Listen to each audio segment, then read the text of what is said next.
Hopefully, by the time you hear this episode, the Republicans on the banking committee have found it in their hearts to do their actual jobs and show up to vote for the Federal Reserve nominees. Because you can't complain about inflation if you deliberately undermine the government organization designed to deal with inflation. Good grief.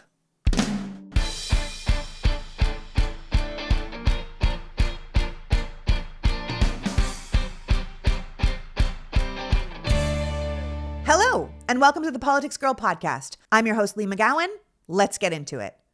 Right off the top, I need to say I am not a financial expert. I'm not even particularly good with money. I always need more. I never have quite enough. I'm frustrated that we didn't have financial literacy in school, that my parents didn't properly teach me about money. I hate that I'm not particularly savvy about interest rates or the stock market. However, I am a nerd for research and fascinated by how things affect our political climate. And since this one topic is dominating the economic news right now, this week we're going to talk about inflation. Dun dun dun! The New York Times recently wrote that even though inflation has inserted itself into the American zeitgeist, and we're talking about it all the time, trying to understand it feels a little like a mind-bending task. People who have studied markets and the economy for years often don't know the ins and outs of how inflation is calculated, its after effects on society, who wins, who loses, and whether it's good or bad news. It's all nuanced. First, some background. Slammed by COVID-19, the U.S. economy was in near collapse in the spring of 2020 when lockdowns went into effect. Almost overnight, our economy just shut down. Businesses closed or cut hours, people were laid off, and consumers stayed home to protect their health and flatten the curve. 22 million jobs were lost at that time. Economic output ended up at record-shattering lows. Everyone believed we were heading into a brutal recession. But thanks to massive government spending to protect industry and consumers, emergency moves by the Fed, which is in charge of controlling inflation and setting interest rates in America, the rollout of vaccines, and quite frankly, America changing from inept leadership to capable leadership, 1 year later, instead of sinking into an economic downturn that was expected, the economy rallied and bounced back better than anyone could have imagined. All of a sudden, businesses were scrambling to meet demand. They couldn't hire people fast enough or buy enough supplies to fill customer orders. Businesses came roaring back so quickly that ports and freight yards couldn't handle the traffic, and global supply chains got all gummed up. The simple definition of inflation is the sustained upward movement in overall prices of goods and services in an economy. Apparently, many people mistakenly associate inflation with the rise in prices of a few key industries like oil and gas or real estate, but it's really only inflation if the overall price of goods and services is rising. So everything from toothpaste to your medical costs. It's a general rise in prices where your dollar doesn't go as far as it used to. The basket of stuff you buy at the grocery store each week starts to cost more money. You can see inflation as a loss of purchasing power over time. Inflation is typically expressed as the annual change in prices for a selection of goods and services. In the US, there are two main inflation gauges. The CPI, which is the Consumer Price Index, which measures the cost of things consumers buy out of pocket, like toilet paper, meat, cars. And the PCE, or Personal Consumption Expenditures Index, which also measures things people consume, but includes things that they don't directly pay for, like healthcare, which insurance companies and government benefits help cover. We have to acknowledge that prices do raise naturally over time. A cup of coffee today costs way more than a cup of coffee did in the 1960s, but we don't think that's weird. Inflation gets brought up when prices go up so fast that we notice in real time. Right now, inflation is increasing at a rate we haven't seen since the 1990s, and in some cases, the early 80s. In fact, inflation is at a 40-year high. The Consumer Price Index, which, as I said, measures what consumers pay for goods and services, rose 7.5% from January 2021 to January 2022, which is the biggest inflation growth since February 1982. Even if you strip out the volatile food and energy prices, the so-called core CPI, it doesn't look much better, sitting at around 6% over the last 12 months. Most of the inflation problems affecting us right now are due to supply chain issues. You can't get certain parts like computer chips or a type of metal to finish a product, so you can't bring that product to market. This is what's called demand pull inflation, where people want to buy something faster than it can be made. So the product prices are inflated beyond their worth because there's a big demand and companies know they'll sell. Like my husband was just at the car dealership, and the MSRP for the new two-door Bronco was $32,000, but it was selling on the lot for $65,000. And the guy told him, it'll sell. The supply chain issue, slowing down production, is due to the pandemic, the shutting down of industries, the shutting down of ports, less air travel, and quite frankly, less employees because we've lost millions of people to COVID worldwide, and that left holes in the market. The other type of inflation is what's called cost push inflation, which is where it costs more to make the goods and services, so you increase the final price to offset those costs. So if it costs Buffalo Wild Wings more to buy chicken, they pass that cost along to their consumers, and voila, inflation. Now, cost push inflation isn't just higher costs on raw materials. It can also be things like workers' wages or taxes paid to the government. Anything that raises the cost to do business, lowering the profit the business makes, and causing the company to choose to make up that loss by passing the differences along to their consumers. The Federal Reserve, what people call the Fed, is America's central bank and the institution in charge of keeping prices from increasing too rapidly. The Fed has two jobs. One, keep inflation under control, and two, maximize employment. The Fed expects some inflation, and they try to keep the PCE, or the personal consumption expenditures, in a range of around 2% a year. This gives companies room to adjust without being forced to go out of business or overcharge their customers. According to Gianna Smielek, who writes for the Federal Reserve for the New York Times, sometimes inflation actually has very little to do with the economic conditions. She says, the inflationary burst America is currently experiencing has been driven partly by quirks and partly by demand. The quirk side is things like the coronavirus causing factories to shut down or clogging shipping routes around the world, which limit their supplies and push prices higher. These are not things that normally happen. They are weird standalones that we couldn't have accounted for. We can't forget we're in an extraordinarily unique economic circumstance. We don't usually stop the world's economy for a period of time and then try and restart it. So we can't just hit a switch and renormalize the way things used to be. The virus is still here. Many people are still scared and they won't do certain things. Some people's lives have changed dramatically during this period of time where they may not ever go back to the way things were. Maybe you or your company realize you don't need to do as many business trips as you did before. Or maybe you won't eat out as much because over the past 2 years, you realized you don't have to. Maybe theaters or bars will take longer to fill back up, or people might just prefer to watch new releases at home. Also, during the pandemic, we relied heavily on goods because we really weren't using as many services. The entire world is in a transitional phase. We're in the wait and see period. Perhaps certain jobs or industries will never come back the way they once were. Perhaps some industries will never recover. We just have to live through this transition and see how it looks on the other side. But Smielek points out that we also can't ignore that consumers, who collectively built up savings after months in lockdown and repeated government stimulus checks, are now out there spending, and their increased demand is also driving inflation. Airfares and rates for hotel rooms have jumped right back up after being terrible in the heart of the pandemic. People just want to go places and do things, and corporations know we will pay through the nose to do it. So even as prices go up, we'll continue to buy. We're just so happy to be out there in the world that we don't care what it costs. We're doing it. We've got this, the last couple of years were so hard, we deserve this mentality. So prices go up with our demand. But if we keep buying, even when things are too expensive, then we have to acknowledge that we are partially the cause of the inflation we keep complaining about. And we have to be realistic about how much can actually be done about inflation. Elizabeth Bruning from The Atlantic clarifies that the president doesn't have as much control over prices and inflation as people might think. Take gas prices, for example. People are mad about gas being so expensive. But like every president before him, there's very little Biden can do to affect the situation. Gas is a worldwide commodity with limited players in the game, and they're restricting the amount of product that goes into the market so the prices stay high and they can recoup profits they lost during the pandemic. This is not a uniquely American problem. Biden takes the hit politically, but realistically, there's very little he can do to bring those prices down dramatically. The president does have some power, but we need to remember that inflation isn't just happening in America. It's a worldwide issue. And ultimately, the president doesn't control prices at private businesses. Now, he can do things like cut taxes or regulatory laws that might be slowing down the supply chain. But much like Republicans worry that once you give social programs, you can't claw them back, Democrats get concerned that once you remove regulations, it's hard to put them back on.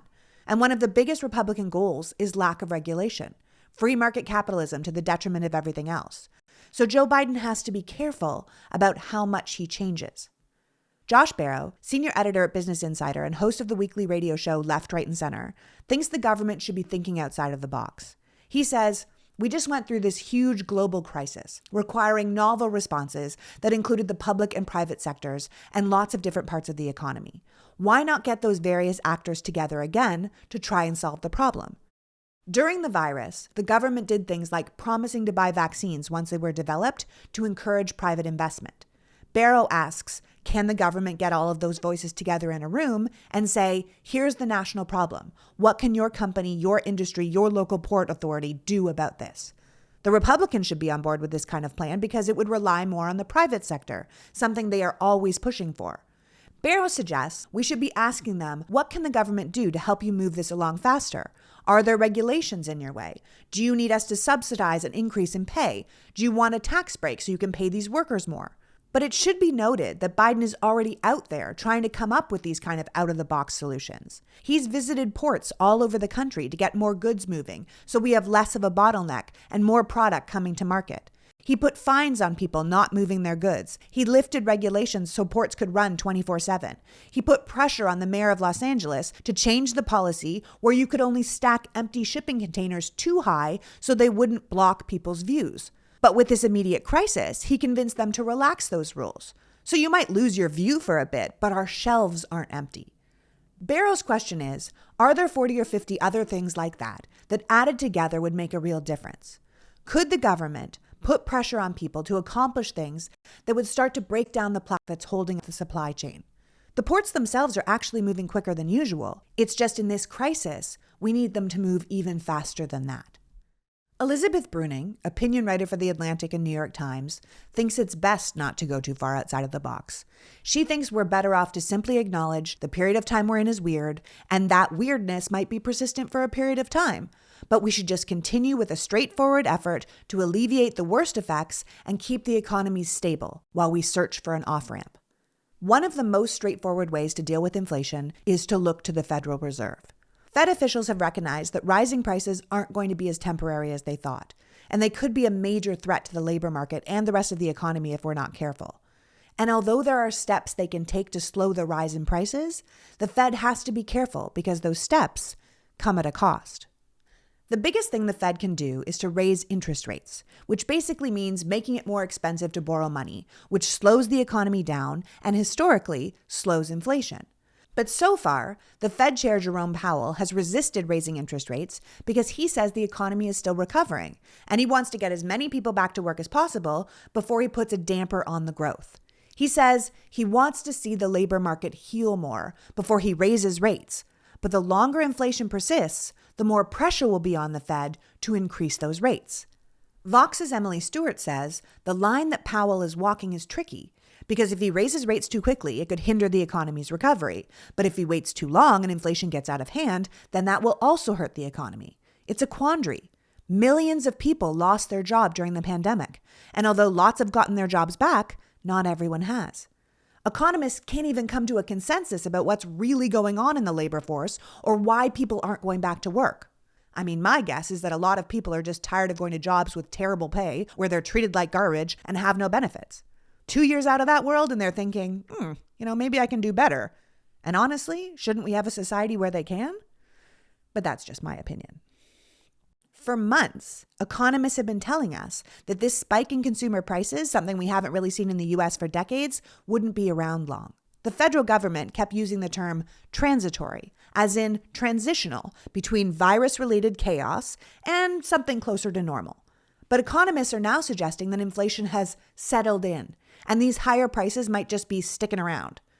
According to the Bureau of Labor Statistics, January's high rate of inflation was driven mostly by gains in food, electricity, and shelter, which are not luxury items, but rather things that truly affect Americans' bottom line. A high or unpredictable inflation rate that isn't outmatched by wage growth is hard, particularly on the poor, because they have way less wiggle room. A rich household facing high inflation may have to cut back on vacations or luxury items. A poor family who spends the majority of their budgets on necessities are often forced to cut back on things like heat and food. Celeste Ravelli, a director of financial planning at eMoney, says there is definitely a lot of financial anxiety right now, which is only exacerbated by the fact that we don't know how long this inflationary moment will last. Right now, wages are growing quickly. As Jen Psaki said on this pod, it's a worker's market. But the question is growth keeping pace with inflation?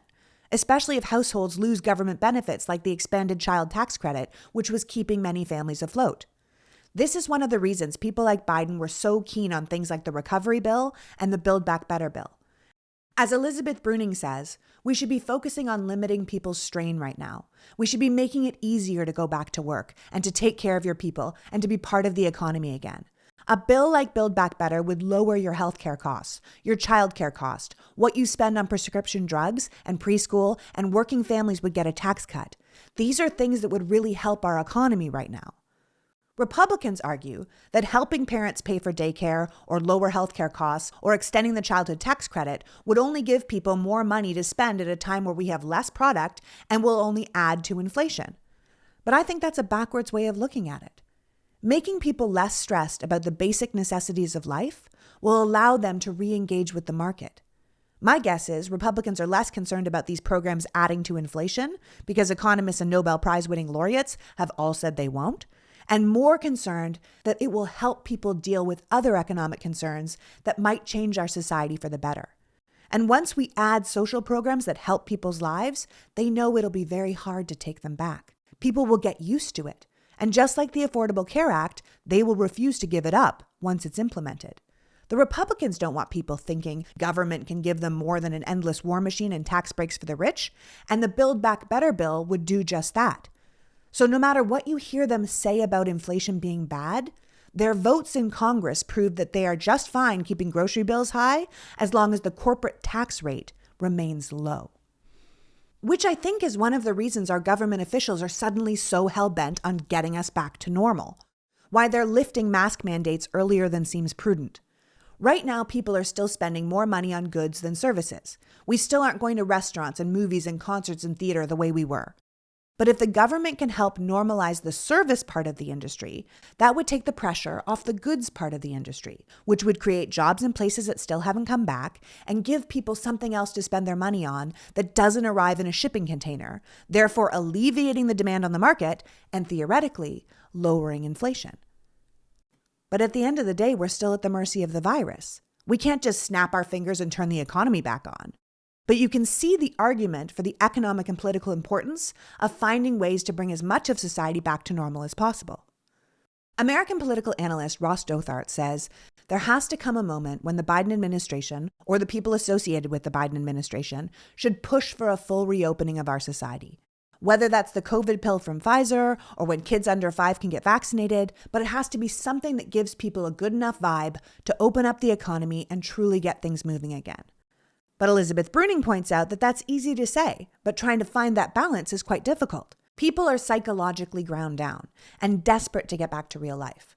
But our level of vaccinations is not nearly high enough in this country to get back to normal. So the pandemic just keeps going on. So get vaccinated. Help your country and your economy get back to normal. My goodness, play for the team. And speaking of teams, now might be a good place to take a little break from economics for a palate cleanser to talk about the Olympics. So the Olympics just ended, and if I'm being honest, I wasn't going to watch them this year. I was annoyed they were in Beijing. I didn't understand why a country with such terrible human rights violations was honored with the Olympic Games. But I was also feeling a little unpatriotic. I'm mad at half the country right now. The American flag bugs me because I associate it with a hate group. The thought of chanting USA, USA triggers me. So I just thought, no, I'm out. But then I sat down with my husband who was watching, and I remembered how much I love the Olympics. Yes, you can cheer for your country, but more than that, you're cheering for the athletes, for their efforts, for these marvelous, gifted young people who've spent their lives trying to be great at one thing. You're cheering for people not afraid to put in the work, for people who had a dream and saw it through. It doesn't even have to be your country's athlete that inspires you. I was mesmerized by the Mexican figure skater Donovan Carrillo. Now, he's not the best skater there, but the heart this kid showed on the ice was what Olympic dreams are made of. He grew up practicing figure skating in a mall because that's the only rink there was in his town. He was made fun of because he was a skater and not a soccer player. People bullied him and made fun of him and made him feel small. And when he got to the Olympics, he thanked them for pushing him to work as hard as he did because he believed their mocking had driven him towards his dream, and for that he was so grateful. This kid could not stop smiling. His energy was contagious. His spirit was everything the Olympics stands for, and he skated his heart out. Was he perfect? No. Was he inspiring? Yes. He finished his program with such joy that you couldn't help but be reminded of the strength and tenacity of the human spirit. The Olympics always end up reminding me of that. Those of us who watch get this short period of time where we remember how fulfilling it can be to put in the effort, to do the best you can, even when you might not win. That if you're gonna do something, do it with your whole heart, and if you fail, you fail, but at least you left it all on the ice. I hope those who are feeling discouraged in America right now can remember that Olympic spirit. I hope we recognize that even if it feels like we won't win, it's still worth the fight. That we can inspire others with our attitude, even if not with our victories. Because I'm telling you, 4 years from now, I'm going to be looking for Donovan Carrillo because that kid is only coming back stronger. So look out, Republicans. You may think you're going to continue to beat us with your hate and your lies, but we're not giving up. And we're going to continue to inspire people every day with our attitude and our effort. So we may not win today, but if we keep it up, we may just win tomorrow. USA! USA! We'll be right back after this. The PoliticsGirl Podcast is sponsored by Athletic Greens. And if you've been listening to my journey, you know I've quickly become a huge fan. Okay, so what is Athletic Greens, you may ask? Athletic Greens is a powder supplement that goes into water. You start the day with 1 scoop on an empty stomach, and their special blend of ingredients support your gut health, your nervous system, your immune system, your energy, recovery, focus, anti-aging, sleep, all the things. It's a 1-day micro habit that uses the best products and is based in the latest science. In fact, their current formula is on its 53rd iteration because they're constantly updating it as the science advances. No matter how you eat, keto, paleo, vegan, dairy-free, gluten-free, it'll fit into your lifestyle. It has less than 1 gram of sugar per serving, no GMOs, no chemicals or artificial anything. My whole family is into it. From my 14-year-old son to my super athletic workout everyday healthy husband to little old sit at a computer me. We all noticed a big difference in how we feel. Now is the time to reclaim your health and arm your immune system with a convenient daily nutrition, especially heading into flu and cold season. To make it easy, Athletic Greens is going to give you 1 free year of immune-supporting vitamin D and 5 free travel packs with your first purchase. All you have to do is visit athleticgreens.com/politicsgirl. Again, that's athleticgreens.com/politicsgirl to take ownership over your health and pick up the ultimate in daily nutritional insurance. So February is all about love, and sometimes that's annoying. But as we're thinking about recognizing the people we love, let's include ourselves on that list. Now, feeling good about ourselves is not so easy when we feel bad about how we look. We know that's not the most important thing, and yet it affects us deeply. I said before that when I was young, I had acne, and it was brutal, and I was embarrassed. I can still remember standing with a group of people at camp in my bathing suit and shorts, and I was with my girls and some cool guys, and another guy came up to join us, and he was like, "Whoa, you have a lot of acne on your back, huh?" And I thought I would die. I mean, I really just wanted the earth to open up and suck me in. It was horrifying. And I know there are hundreds of thousands of people out there who know that feeling so well. And that's why I'm so pleased to be partnering with Apostrophe.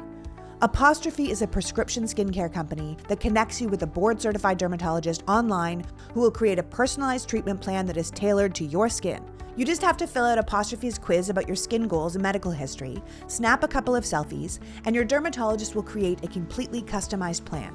Apostrophe treats all types of acne, from hormonal acne to facial acne and all the other places acne shows up. And they do it from the comfort of your own home. No doctor's offices, no pharmacy, no waiting in line. Apostrophe offers science-backed oral and topical medications clinically proven to help clear your skin, deal with anti-aging, skin texture, dark spots, and fine lines. You tell them what your skin needs, and they will take it seriously. And right now, we have a special deal for our audience. Save $15 off your first visit with an Apostrophe provider at apostrophe.com/politicsgirl when you use our code PoliticsGirl. This code is only available to our listeners. To get started, just go to apostrophe.com/politicsgirl and click Begin Visit. Then use our code PoliticsGirl at sign up and you'll get your first visit for only $5. That's APOSTROPHE.com/PoliticsGirl and use the code PoliticsGirl to get your dermatologist-crafted treatment plan for $5. We thank Apostrophe for sponsoring this podcast and for creating a company that will help us all love ourselves just a little more. Don't we all deserve that? So my son is taking Spanish in school. He started in 7th grade, but that was over Zoom. His teacher is spectacular, but he needs to practice more. And I thought maybe I would download one of those language programs or a practice app, but then I thought, wait, what about Wondrium? They do lots of languages in different ways for different learners. Why don't I try that?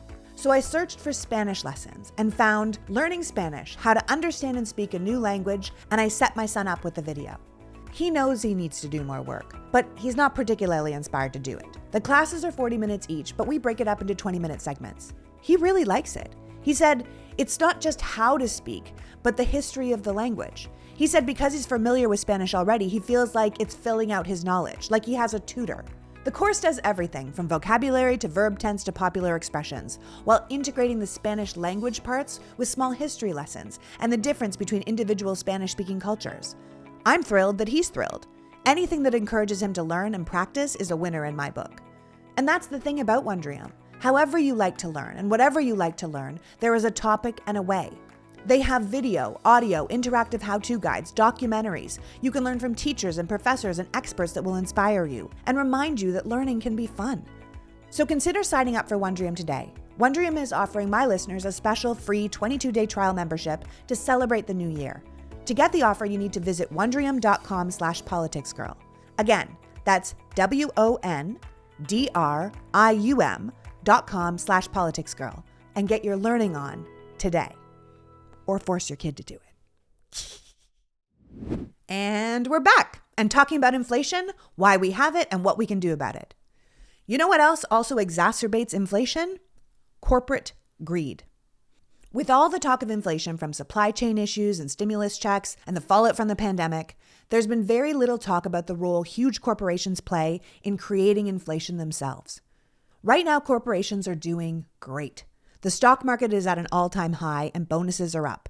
66% of big companies are making higher profits now than before the pandemic, because historically, large companies tend to use periods of rising inflation to boost their profit margins.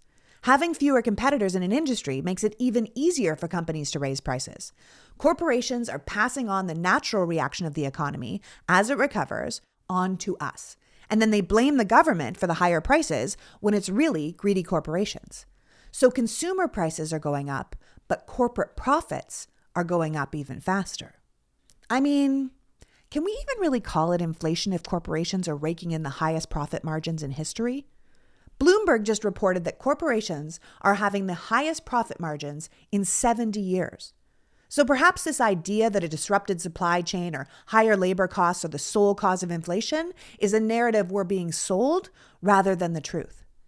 Business Insider reports that a lot of large firms have spent their recent quarter calls bragging to investors about their ability to hike prices without anyone blaming them.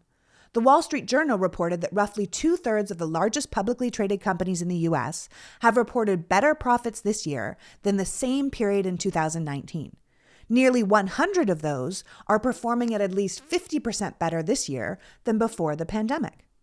Lindsay Owens, PhD and executive director at Groundwork, recently put together a compilation of earning call transcripts from major corporations to see what CEOs were saying when they thought they were only talking to their investors.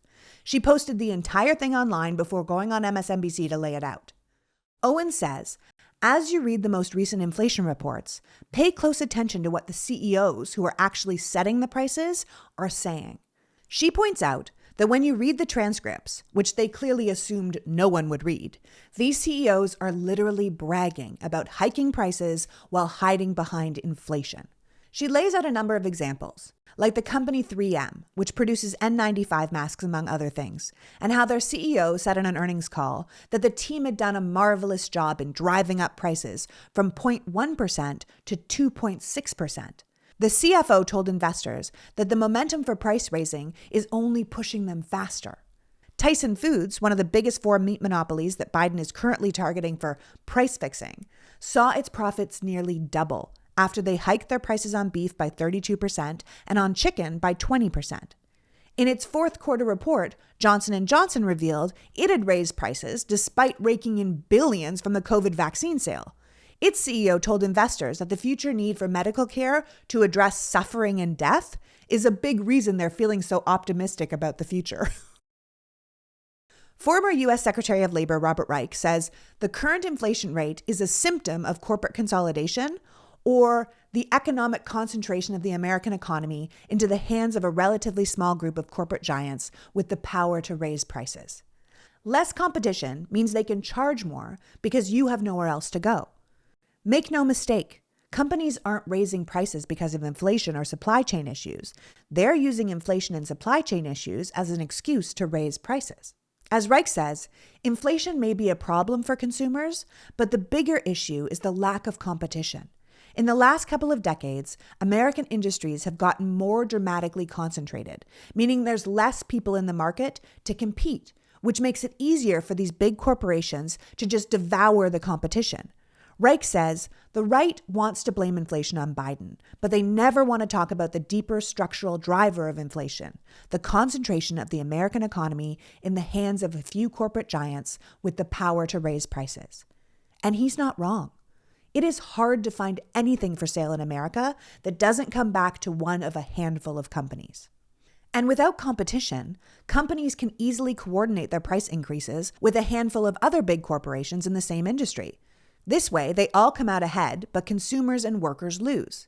If corporations were really competing against each other, they would swallow the extra costs, keep prices low to sell more goods. But that is not what's happening.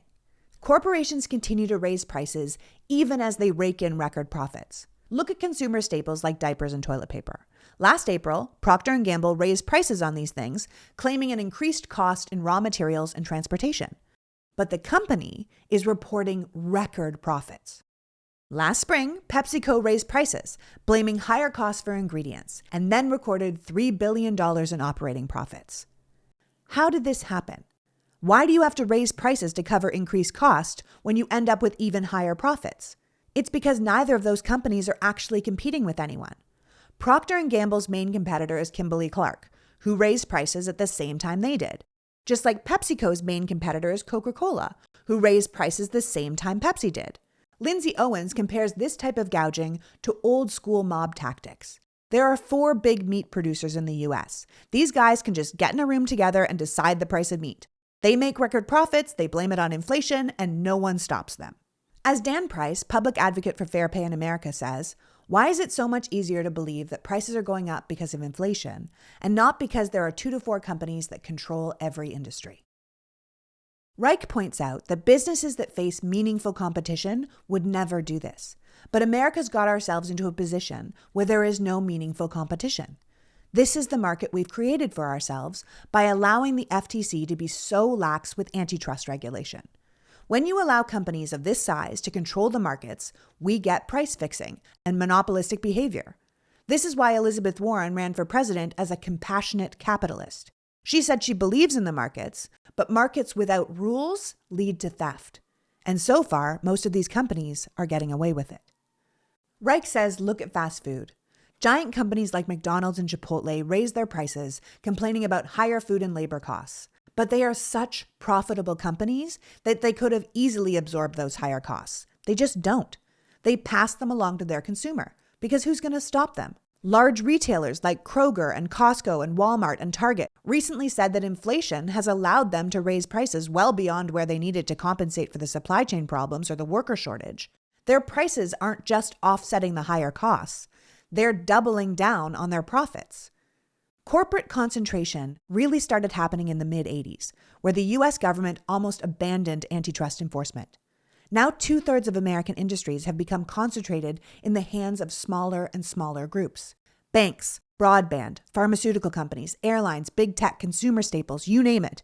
That concentration of power means they're not competing. It means they can easily pass on the cost increases to their consumer and continue to post record profits. And let's be clear, what's happening right now isn't just good profits. It's record-breaking profits. These are the same companies who lay off people all the time and ship jobs overseas to stay competitive. So maybe we shouldn't be talking as much about the Fed raising interest rates to stem inflation. something that people imagine they will do between 3 to 7 times this year, which is going to slow the economy, but consider reducing corporate market power and increasing competition so that prices come down naturally. You know, the way capitalism is supposed to work. We need more corporate competition. The Biden administration seems to understand this, but Reich thinks they need to be more aggressive and literally declare war on corporate monopolies and oligopolies. As Elizabeth Warren said, when a bunch of businesses have to compete for customers, they try to offer the lowest price.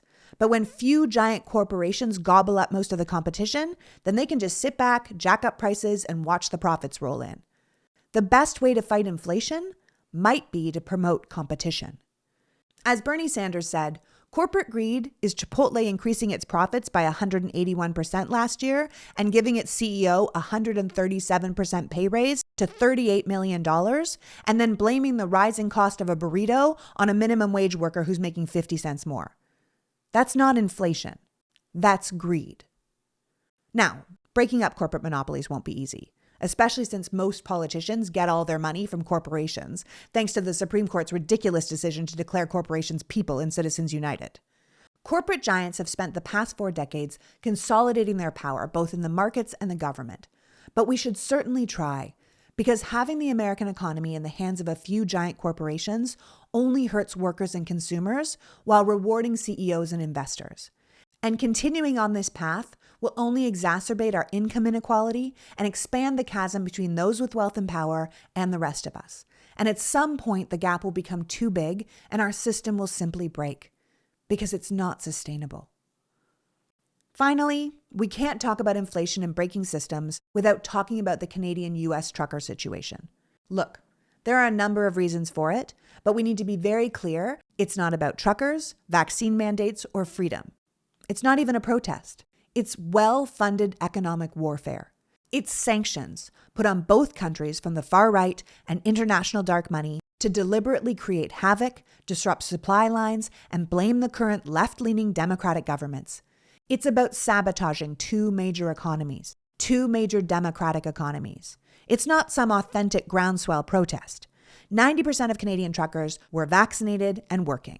Who decided to bankroll these people to sit and do no work? To pay for their gas, the signage, the flags? It had nothing to do with freedom and everything to do with political sabotage.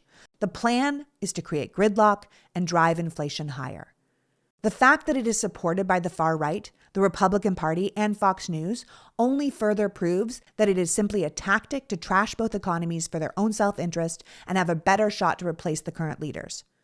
As Utah Senate candidate Evan McMullin said, these trucker protests are going to drive inflation even higher for people working hard to make ends meet and get ahead. Yet self-serving politicians in Washington are cheering them on to satisfy their extremist factions. So Republicans will complain about inflation and supply chain issues, but support the people purposefully attempting to destroy American supply chains and extend inflation. As Michigan Governor Gretchen Whitmer said before the bridge reopened, our economic momentum is at risk because commercial traffic is at a standstill. Hundreds of millions of dollars are being lost every day as a result of this blockade. This behavior is a huge economic hit to the working families in the Midwest and Canada. And while we respect the right to protest, you don't have the right to bring an economy to its knees and put people out of work. Industries that were just getting their footing back after the pandemic are now struggling again. To be clear, blocking highways and bridges is not constitutionally protected free speech or peaceful assembly. It's a crime. U.S. Title Code 18, 1951. A crime costing companies millions of dollars, shutting down factories where people work, and putting the society at large in danger as they block emergency vehicles. Why would the Republicans be supporting it? The GOP may be the opposition party, but they're still the country's leaders. Why would they want to both keep people from work and continue a supply chain crisis? Who are they working for? Because it sure isn't the American people. Is this about running cover for companies who need a ruse to justify raising prices while posting record profits? Is it about making sure inflation continues so they can weaponize it against Biden in the midterms? Do they like dominating the news cycle with their false idea of freedom? Or is there a darker purpose that goes beyond plain power and greed, where they, the members of the government, are actually running an anti-government op, just like they did on 1/6? Are they so done with democracy that they will take power however they can, even if that means trashing the American economy to do it? Remember, the same party cheering on the truckers blocking commerce and borders is the one that passed a law that said you can drive over protesters in your car if they're stopping you from getting to work. Florida. Or you can shoot protesters you feel threatened by. Rittenhouse. Or that we should unleash the full force of the military on protesters who disrupt cities during the BLM protests. These are the same people who yelled for over a year to open everything up. And now that everything is opened up, they support people shutting everything down? Make it make sense. Look, inflation is a worldwide problem. It's based on the pandemic, what it did to our supply chain, our workers, and our spending habits. But statistically, we have to remember the economy is doing quite well.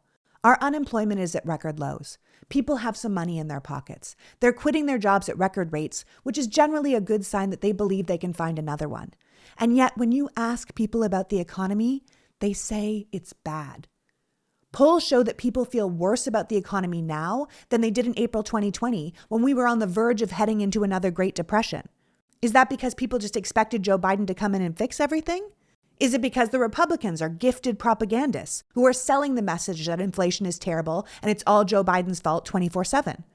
Is it because people are just dying to get back to normal that anything less than normal feels like a disappointment? Emily Stewart, who writes about business and the economy for Vox, explains that inflation has a really powerful psychological effect on people. It makes people worry. If you think your paycheck isn't rising with your cost of living, that's a scary prospect, and it convinces you that we're on the wrong track. The bottom line is, there are things we can do.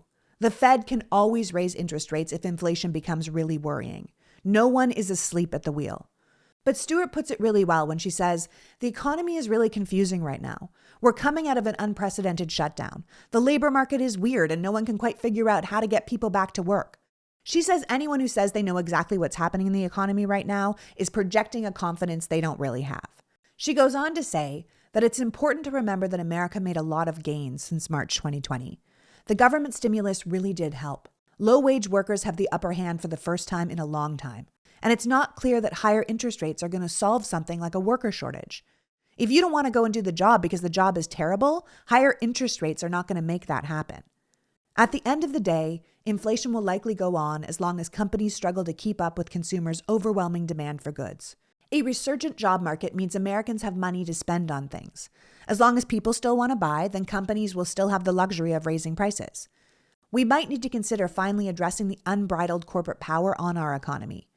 As Jason Furman, economic advisor at the Obama White House, now a professor at Harvard's Kennedy School, says, we need a lot of humility talking about how long this will last.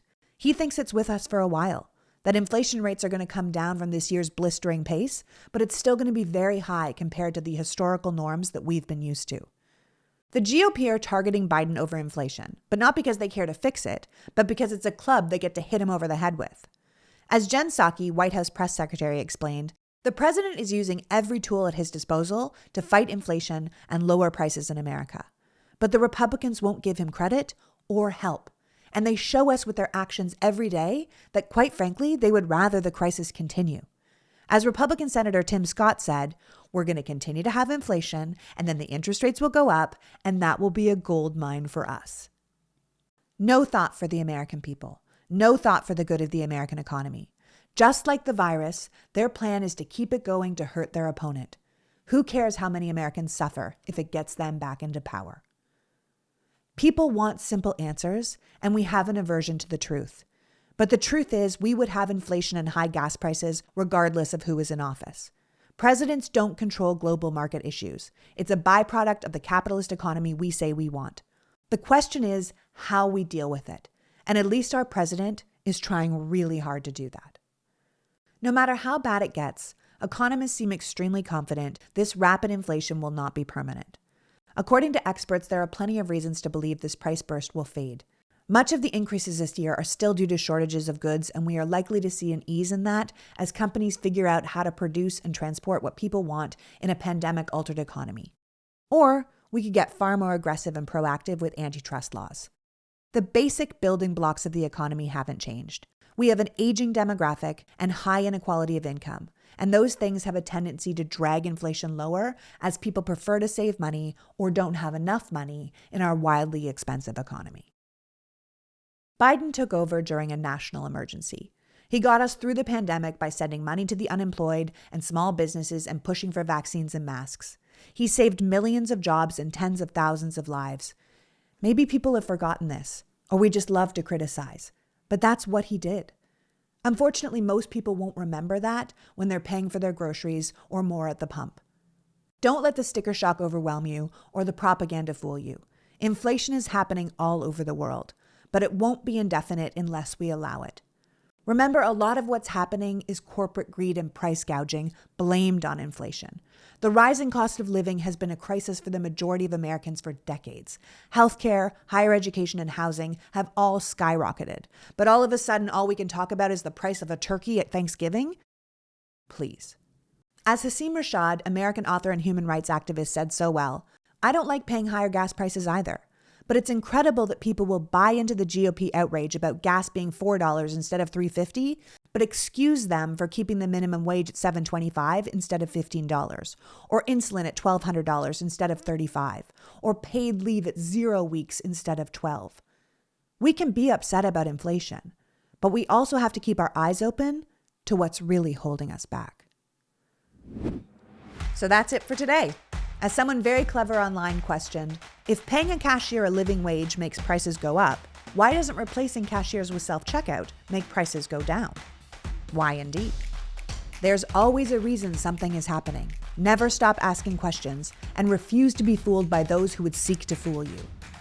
Now go out and make the world a better place. Thank you for caring enough about democracy to be here. Until next week, PG out. The Politics Girl Podcast is written and performed by me, Lee McGowan, in partnership with the Meidas Media Network, and produced and edited by Happy Warrior Entertainment. All rights reserved.